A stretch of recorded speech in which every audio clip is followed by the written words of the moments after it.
What drives a man of God to become an architect of death? In the winter of 1889, in the remote town of Deadwood, South Dakota, a pastor stood before his congregation and delivered a message that would freeze the blood of anyone who heard it. He claimed angels had visited him in the night, whispering divine instructions that would lead his flock to salvation. But salvation, he told them, required something unthinkable. They needed to be buried alive. This is not a tale of supernatural forces or mystical visions.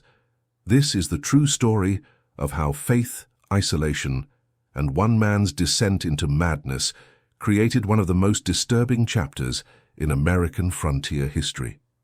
Deadwood in 1889 was a town that had seen better days. The gold rush that had brought thousands of prospectors flooding into the Black Hills a decade earlier had slowed to a trickle. What remained was a community of about 3,000 souls, clinging to the steep canyon walls where Whitewood Creek carved through the pine-covered mountains. The main street, still muddy from the last snowmelt, was lined with wooden buildings that had survived multiple fires. Saloons outnumbered churches 5-1, and the cemetery on Mount Moriah held more bodies than anyone cared to count. Wild Bill Hickok had been shot dead here 13 years before, and his grave remained the town's most visited landmark. Death was no stranger to Deadwood. Pastor Elijah Marsh had arrived in town 3 years earlier, in the spring of 1886. He was a tall man in his early 40s, with dark hair going gray at the temples and eyes that seemed to look through people rather than at them. He came from Pennsylvania, he said, though he rarely spoke of his past. What mattered to the people of Deadwood was that he brought structure and purpose to a community that desperately needed both. He established the Church of the Redeemer in a simple wooden building on the edge of town, painted white with a modest steeple that could be seen from the main street. The congregation started small, perhaps 20 people, mostly miners' wives and their children, seeking something to hold on to in a town where men drank away their wages and hope felt like a luxury. Marsh was a compelling speaker. His sermons didn't follow the traditional fire and brimstone pattern common in frontier churches.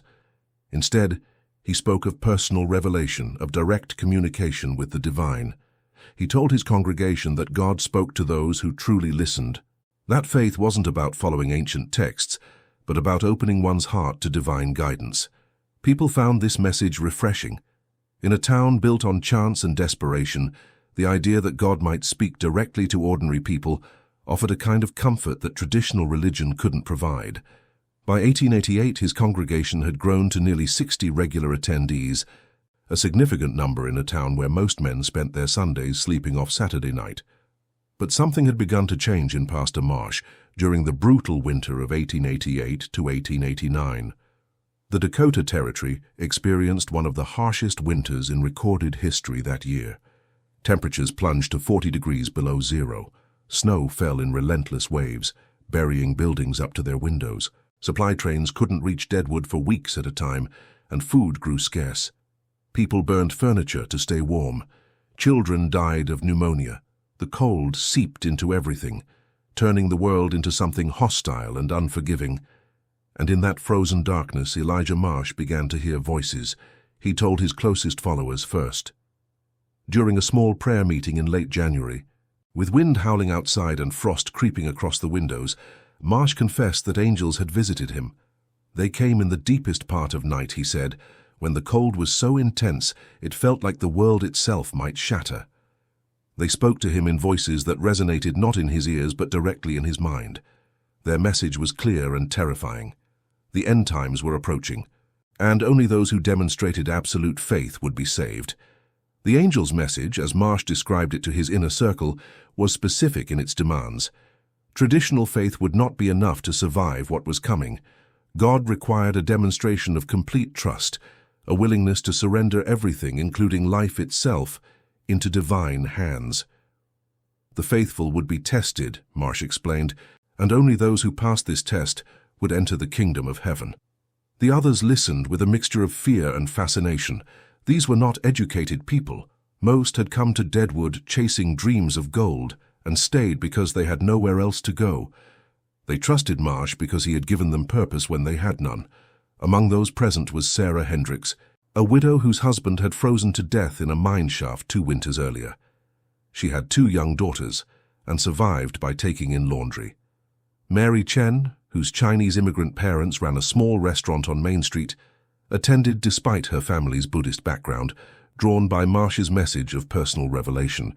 There was Thomas Brennan, an Irish miner who had lost 3 fingers to frostbite and could no longer work underground, and Jacob Whitmore, a former schoolteacher from Massachusetts who had come west to escape a scandal involving gambling debts. These people, and others like them, formed the core of Marsh's congregation, the ones who attended not just on Sundays, but for weeknight prayer meetings and Bible study sessions. Marsh didn't reveal the full nature of the angels' instructions immediately. He understood that what they demanded would sound insane to unprepared ears.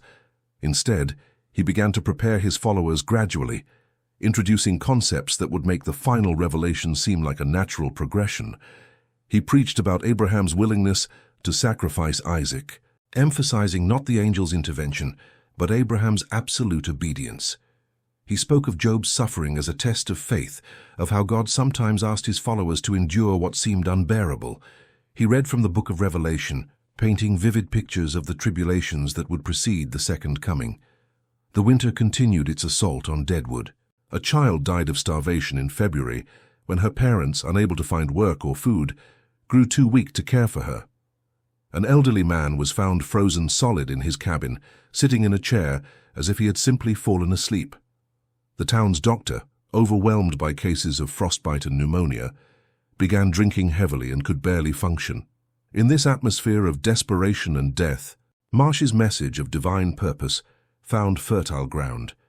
People wanted to believe that their suffering meant something, that there was a reason for the relentless cold and hunger. By early March, when the first signs of spring began to show, Marsh called a special meeting at the church. He asked only his most devoted followers to attend, perhaps 30 people in total. The sanctuary was cold despite a fire in the stove, and everyone kept their coats on. Marsh stood before them, his face gaunt from the winter's privations, and told them the full truth of what the angels had commanded. They needed to demonstrate their faith through the ultimate act of surrender. They needed to be buried alive, placed in the earth and covered with soil, trusting completely that God would preserve them and raise them up when the time was right. The room fell silent. Some people stared at Marsh as if he had lost his mind. Others looked down at their hands, unable to meet his eyes. But several, including Sarah Hendricks and Jacob Whitmore, felt something stir inside them. Not horror, but a strange kind of recognition.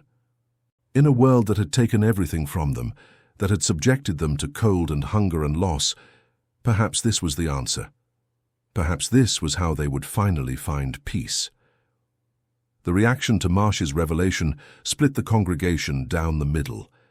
About half the people at that March meeting walked out immediately, some angry, others simply terrified. They spread word through Deadwood that the pastor had gone insane, that he was preaching suicide disguised as salvation. But the other half stayed.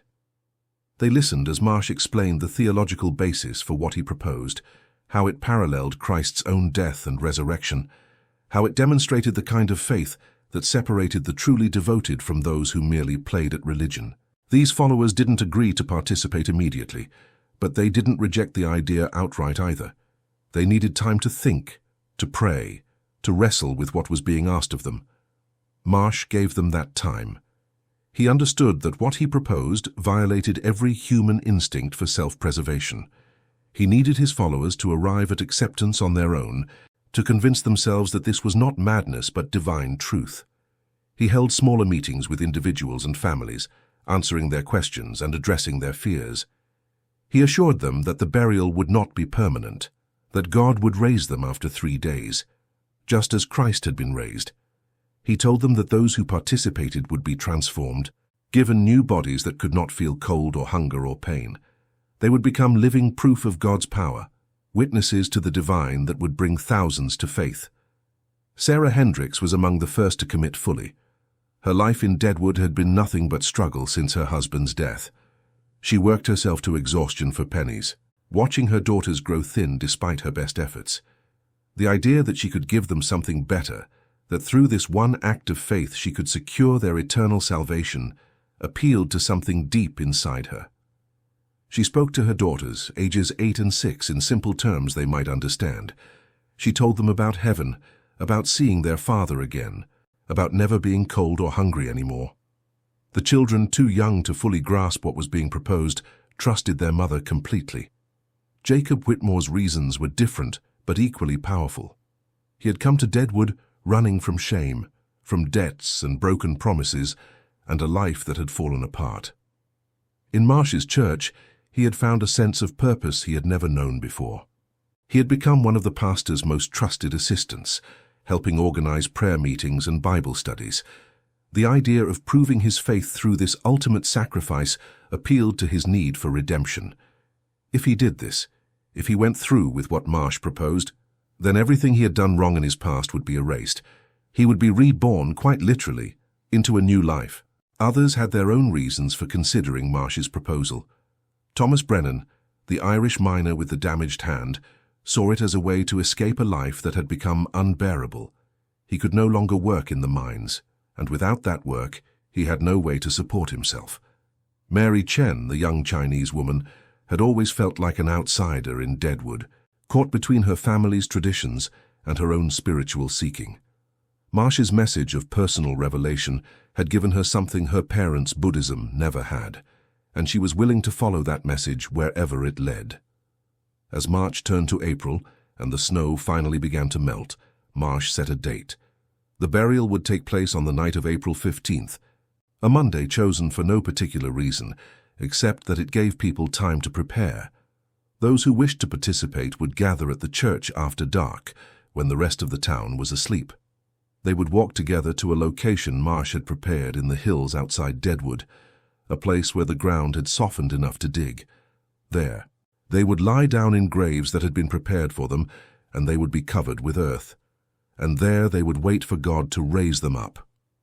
In the 2 weeks leading up to that date, the committed followers settled their affairs.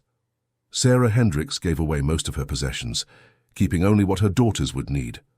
Jacob Whitmore wrote letters to family members back east, letters that would be found later, and would chill the blood of everyone who read them. News of what Marsh was planning spread through Deadwood like wildfire. The town marshal, a practical man named William Bullock, paid a visit to the church on April 10th. He found Marsh in the sanctuary preparing for Sunday services. Bullock was direct. He told Marsh that what he was planning amounted to murder, that if anyone died as a result of being buried, Marsh would hang. The pastor listened calmly, showing no sign of fear or doubt. He explained to Bullock that this was a matter of religious freedom, that no one was being forced to participate, that every person involved was making a choice of their own free will.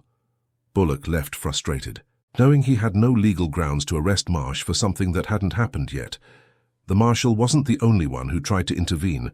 Family members of the committed followers begged them to reconsider. Mary Chen's parents came to the church, pleading with their daughter in Cantonese while Marsh watched silently.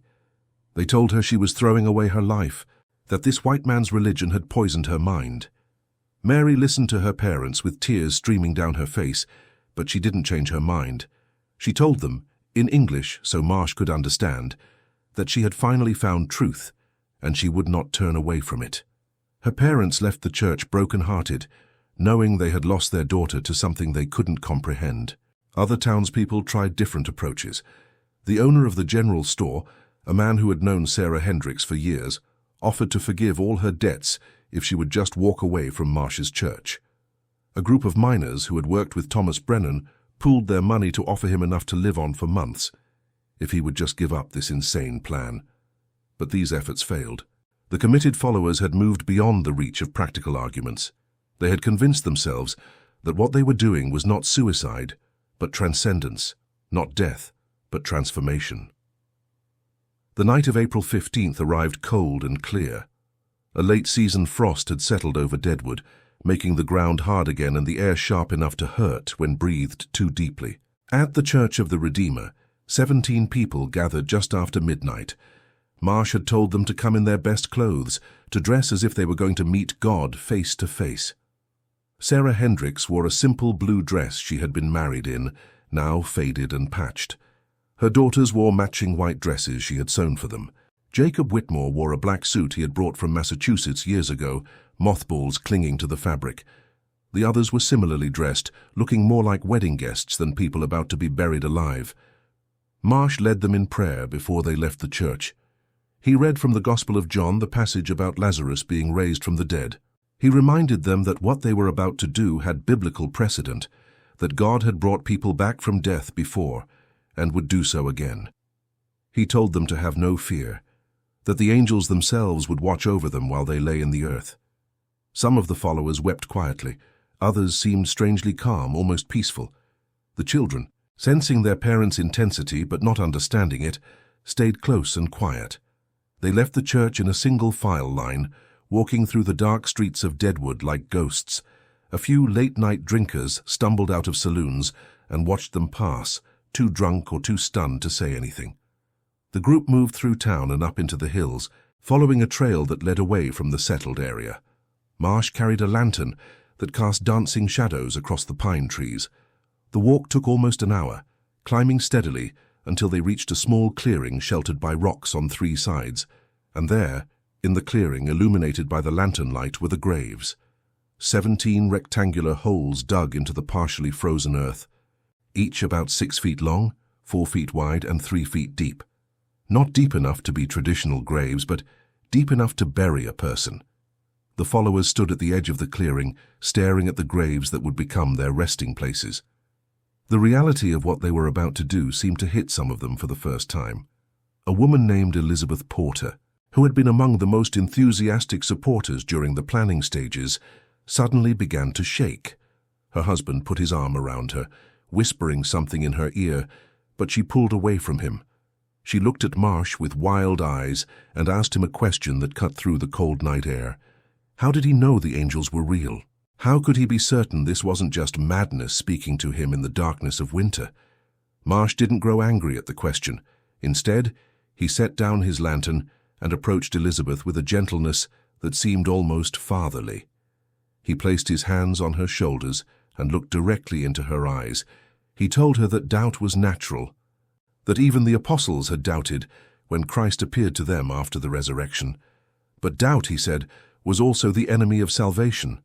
Faith meant stepping forward even when every rational part of the mind screamed to run away.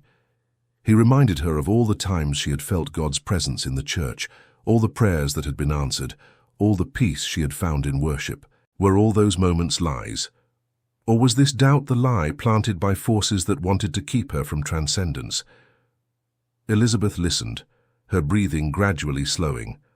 The other followers watched this exchange with intense focus, because they all felt some version of what Elizabeth was experiencing.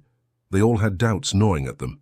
But when Elizabeth finally nodded and stepped back into line, when she visibly chose to continue despite her fear, something shifted in the group. If Elizabeth could overcome her doubt, then they could too. The collective will strengthened, and the moment of potential rebellion passed. Marsh directed them to their assigned graves. He had thought through the logistics carefully. Families would be buried near each other, so they could draw strength from proximity. The children would go into the earth first, he explained, so they would be the first to rise when God performed the miracle. Sarah Hendricks led her 2 daughters to the graves that had been prepared for them. The holes looked enormous to the little girls, dark and frightening. The younger daughter, named Margaret, started to cry and clutched her mother's skirt. Sarah knelt down and held both her daughters close, speaking to them in a voice that trembled despite her efforts to sound strong. She told them to think of it like sleeping, like the deep sleep they fell into after a long day of playing. She promised them that when they woke up, everything would be different and beautiful. Their father would be there waiting for them. They would never be cold again, never hungry again. It would only hurt for a moment, she said, and then there would be nothing but peace. The older daughter, Susan, seemed to understand more than her mother realized. At 8 years old, she had seen enough death in Deadwood to know what graves meant. But she also trusted her mother with the complete faith that children have, and so when Sarah told her to lie down in the hole that had been dug for her, Susan obeyed. The process began with a horror that would haunt Deadwood for generations. Marsh had brought shovels, which he distributed to the adult men in the group. The plan was that they would bury the others first, then bury each other in some fashion that Marsh had worked out, but that made little practical sense. Susan Hendricks lay down in her grave, her white dress immediately soiled by the damp earth. She looked up at the night sky, at the stars visible between the pine branches, and she started to sing a hymn they often sang in church. Her voice was small and uncertain, but others joined in, and soon the clearing filled with the sound of voices singing about grace and salvation. Then Thomas Brennan, following Marsh's instructions, began to shovel dirt onto the child. The first load fell across her chest and stomach. Susan gasped, the weight of the earth suddenly real in a way that singing hymns had not prepared her for.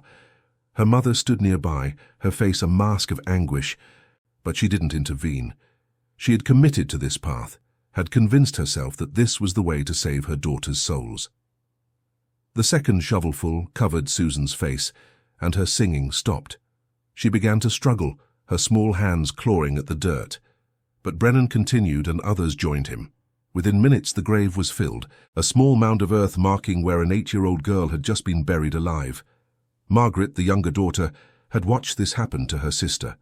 When it was her turn, she screamed and fought, trying to run away. Her mother caught her and held her, and together with Jacob Whitmore they forced the child into her grave. What happened in that clearing over the next 2 hours represented a descent into collective madness that few events in American history could match. One by one the followers were buried. Some went quietly, lying down in their graves with prayers on their lips and tears streaming down their faces. Others fought at the last moment, their survival instincts overriding their faith, but they were held down by those who had already committed to the process.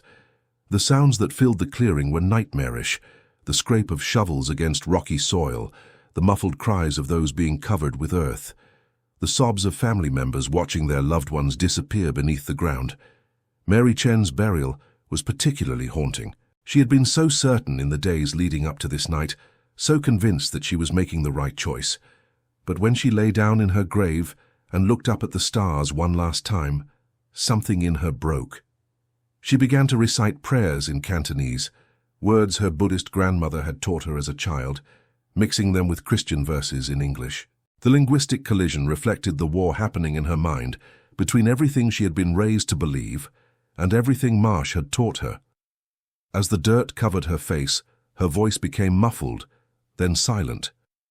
Jacob Whitmore, who had been helping with the burial, stepped back from her grave with dirt-covered hands and a look of absolute horror on his face. He had just helped bury a 22-year-old woman alive. But there was no stopping now. The group had crossed a threshold from which there could be no return. To stop would mean acknowledging that they had already committed murder, that the children and others already in the ground had died for nothing. So they continued. Thomas Brennan, despite his injured hand, worked the shovel with desperate intensity, as if the physical labor could keep him from thinking about what he was doing. Elizabeth Porter and her husband buried each other in a sequence that made no logical sense, with Elizabeth going into the ground first and her husband somehow managing to cover himself after burying her, though witnesses would later struggle to explain exactly how that had been accomplished. Through it all, Pastor Elijah Marsh stood at the center of the clearing, reciting scripture and offering encouragement. He told them they were doing God's work, that their names would be remembered for eternity, that in 3 days the world would witness a miracle that would bring thousands to faith. His voice remained steady and strong, showing none of the doubt that was beginning to creep into some of his followers. He had led them this far, and he could not falter now. His own grave remained empty, waiting for him, but he would be the last to enter the earth, he had decided. Someone needed to ensure the work was completed properly. Sarah Hendricks was among the last of the followers to be buried. She had watched both her daughters disappear beneath the soil, had forced herself to remain still and quiet while it happened, had clung to Marsh's promises with everything she had. Now it was her turn. She walked to her grave without assistance, lay down without being told, and folded her hands across her chest like a corpse prepared for a funeral. She looked peaceful, almost serene, as if she had moved beyond fear into some other state of consciousness. Jacob Whitmore and Thomas Brennan stood over her with their shovels, neither man wanting to be the first to begin. Finally, Marsh's voice cut through their hesitation, commanding them to complete the work. The dirt fell onto Sarah's blue dress, covering her body inch by inch. By 3 in the morning, 16 graves had been filled. Only Marsh and Jacob Whitmore remained above ground. The clearing had become a field of small earthen mounds, each one marking a tragedy that the world would struggle to comprehend. Whitmore stood among the graves, his expensive suit filthy with dirt and sweat, his hands bleeding from blisters he hadn't noticed forming. He looked at Marsh with eyes that held a desperate question. When would the miracle happen? When would God raise them up?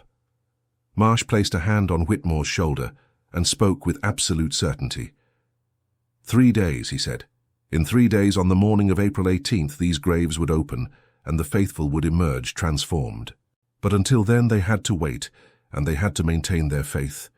Whitmore nodded, wanting to believe, needing to believe. Together they began the long walk back to Deadwood, leaving behind 17 buried bodies in the cold Dakota earth. Dawn broke over Deadwood on April 16th, with no indication that anything unusual had occurred. The town went about its morning routine. Miners headed to their claims. Shopkeepers opened their stores. Children ran through the muddy streets. But as the day progressed, people began to notice absences. Sarah Hendricks wasn't at the creek washing clothes as she usually was. Mary Chen wasn't helping at her family's restaurant. The porter's house stood empty, door hanging open. By midday, worried family members and friends had begun searching for their missing loved ones. Marshal Bullock received the first official report around noon. Mary Chen's father came to his office, frantic with worry. His daughter hadn't come home the previous night, and no one had seen her since she left for the church. Within an hour, Bullock had received similar reports about 16 other people, all members of Marsh's congregation. The marshal knew immediately what had happened. He had warned Marsh, had told him there would be consequences. Now those consequences would have to be faced. Bullock organized a search party of 20 men. They went first to the Church of the Redeemer, finding it empty but showing signs of recent activity. Candles had burned down to stubs. Hymn books lay open on pews. In Marsh's private office, they found documents that chilled them to their core, lists of names with dates beside them, theological writings about resurrection and divine testing, letters from followers expressing their willingness to participate in what Marsh called the ultimate demonstration of faith. The evidence painted a clear picture of what had been planned. They found Marsh at a boarding house on the edge of town, in a small room he had rented under a false name. He didn't resist arrest. He sat calmly on the bed while Bullock questioned him, answering every question with the same serene certainty he had shown his followers. Yes, he had buried 17 people. Yes, they had been alive when they went into the ground. No, he had not murdered them, because they would be resurrected in 3 days. God had promised this through his angels, and God did not lie. Bullock, a man who had seen gunfights and murders and every kind of frontier violence, felt sick listening to Marsh speak. This wasn't a criminal trying to justify his crimes. This was a true believer describing what he saw as a holy act. The search party spread out into the hills, looking for the burial site. Jacob Whitmore, who had returned to his rented room and collapsed into sleep, was found and arrested. Under interrogation, he broke quickly, the horror of what he had participated in finally overwhelming his faith. He led the searchers to the clearing in the hills, to the 17 mounds of earth that marked the graves. Men who had fought in the Civil War, who had seen death in its most violent forms, stood at the edge of that clearing and wept at what they found. They began digging immediately, hoping against hope that someone might still be alive. The first grave they opened was Susan Hendricks. They found her small body curled on its side, her white dress caked with dirt, her hands frozen in positions that suggested she had tried to claw her way out. She had suffocated, probably within minutes of being buried. The men who uncovered her had to step away from the grave to vomit, but they forced themselves to continue, opening grave after grave, finding body after body. Some showed signs of having struggled violently. Others appeared almost peaceful, as if they had simply accepted their fate and waited for death. Sarah Hendricks was found with her hands still folded across her chest, exactly as she had positioned them when she lay down in her grave. Her face, when they brushed the dirt away, held an expression that would haunt the men who saw it. Not peace, but something closer to betrayed confusion, as if in her final moments she had realized that no miracle was coming. that she had killed her daughters and herself for nothing. By nightfall on April 16th, all 17 bodies had been recovered and brought back to Deadwood. The town's small morgue couldn't hold them all, so they were laid out in the church where Marsh had preached, a bitter irony that no one missed. The trial of Elijah Marsh became a sensation that drew attention from across the country. Journalists came from Chicago, New York, and San Francisco to cover what newspapers called the Deadwood burial murders. The courtroom was packed every day with people trying to understand how such a thing could have happened. Marsh's defense attorney, appointed by the court because no lawyer would take the case voluntarily, argued that his client was insane, that no rational person could have done what Marsh did. But Marsh himself refused to cooperate with this defense. He insisted he was perfectly sane, that he had followed divine instructions, and that the only tragedy was that people's faith had not been strong enough to allow the miracle to occur. The prosecution presented a straightforward case of murder. 17 people had been buried alive at Marsh's direction. Whether he believed God would resurrect them was irrelevant. He had caused their deaths, and he had done so deliberately. Jacob Whitmore testified for the prosecution, describing in agonizing detail what had happened in that clearing. His testimony was barely coherent at times, interrupted by breakdowns where he sobbed uncontrollably. He had helped bury children, he said. He had shoveled dirt onto the faces of people who trusted him. He deserved to hang alongside Marsh. The jury deliberated for less than 2 hours. They found Marsh guilty on 17 counts of murder in the first degree. The judge, a hard man who had presided over hundreds of frontier justice cases, handed down the death sentence with visible anger. He told Marsh that he had perverted religion into something monstrous, that he had exploited people's faith and desperation for his own twisted purposes. Marsh listened to the sentence without emotion. He told the judge that earthly courts held no authority over him, that God's judgment was the only judgment that mattered. He would be vindicated, he said, when God chose to reveal the truth. Elijah Marsh was hanged in Deadwood on June 3, 1889, less than 2 months after the burials. A crowd of over 1,000 people gathered to watch, many of them family members of the victims. As the noose was placed around his neck, Marsh was given a chance to make a final statement. He looked out at the crowd and spoke in the same calm, certain voice he had used to preach his sermons. He told them they were witnessing not an execution, but a transformation, that he would rise again just as Christ had risen, and that his resurrection would prove everything he had taught. The trapdoor opened and Marsh dropped. His neck broke instantly, and he died within seconds. His body was cut down after 30 minutes and buried in an unmarked grave outside the town cemetery, in unconsecrated ground reserved for criminals and suicides. Jacob Whitmore was tried separately as an accomplice. His obvious mental anguish and his cooperation with the prosecution earned him a degree of mercy. He was sentenced to 20 years in the territorial prison. He served 11 years before dying of pneumonia in 1900, having never recovered from the psychological damage of what he had participated in. In his final days, according to prison records, he spoke constantly about the children he had helped bury, unable to forgive himself despite the priest who attended him.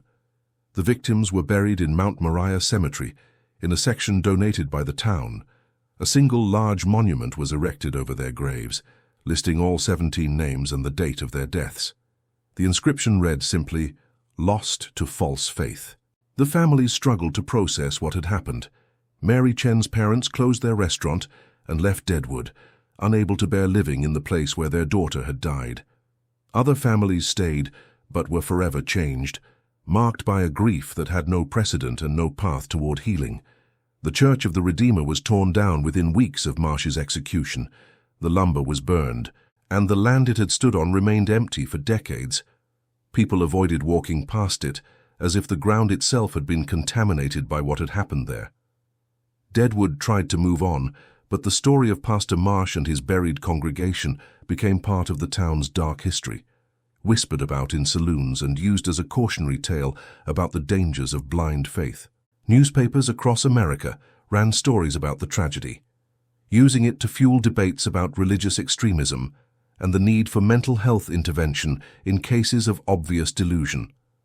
In the years that followed, historians and psychologists attempted to understand what had driven Marsh to his horrific act and what had convinced 17 people to follow him to their deaths. Some pointed to the brutal winter of 1888-1889, suggesting that the extreme hardship had created a psychological vulnerability that Marsh exploited. Others focused on the isolation and desperation common in frontier communities, where traditional social structures had broken down and people grasped at anything offering meaning and purpose. But no explanation could fully account for the horror of what happened in that clearing outside Deadwood. 17 people, including 5 children, had been buried alive by someone they trusted, someone they believed spoke for God. And as the dirt covered their faces and the air ran out, they had waited for a miracle that never came, victims not of divine will but of one man's descent into madness and their own tragic willingness to believe him. Every family hides secrets, some so dark they should never see the light of day. Here, we open the doors to those shadowed pasts, uncovering hidden crimes, silent pacts, and stories that echo like ghosts through the halls of memory. If you've made it this far, it means you also carry that forbidden curiosity. So don't hesitate. Subscribe to the channel now, turn on the bell, and follow our next revelations. Because every day, new secrets emerge, and only those who dare to face the truth remain to hear them.